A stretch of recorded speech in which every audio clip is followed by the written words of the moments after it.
Hey guys, it's John here, and this is my Unity project node, which is a 2D isometric bullet hell styled game. So I'll just do a quick playthrough to show you how everything is operating.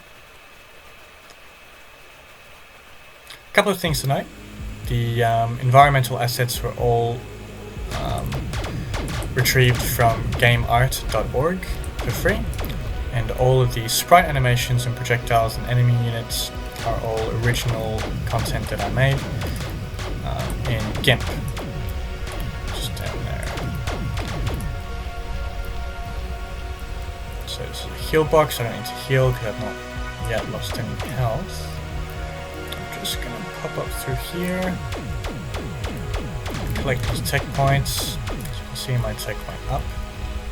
If I kill this guy, I have a trigger, not a trigger, I have a game object that's checking for when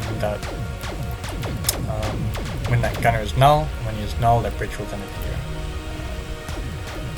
So here are some of the more complex enemies.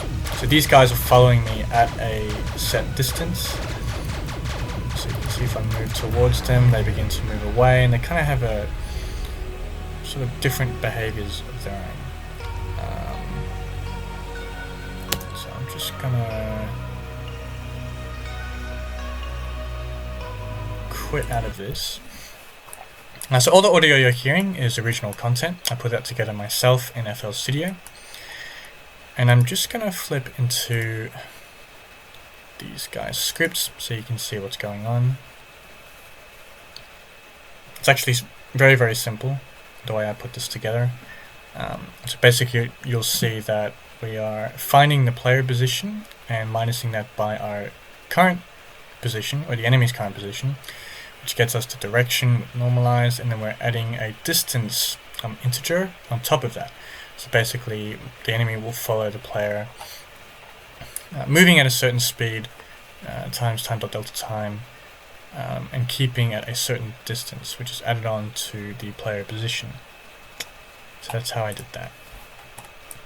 A couple of other things through here. Just briefly show you my unit prefabs, different obstacle settings, my projectile behavior. Pretty straightforward. Of course, on collision enter. A number of things happening depending on what the projectile hits.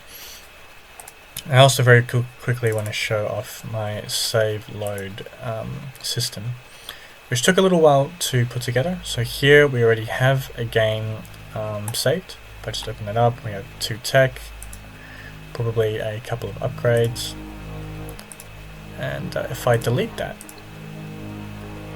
the tech will now be 0, and our upgrades, all of our stats will be at default. And so I have a 2-part system for this. First is our game data, which holds all the save functions and also load functions. And this is saving to and loading from the game controller.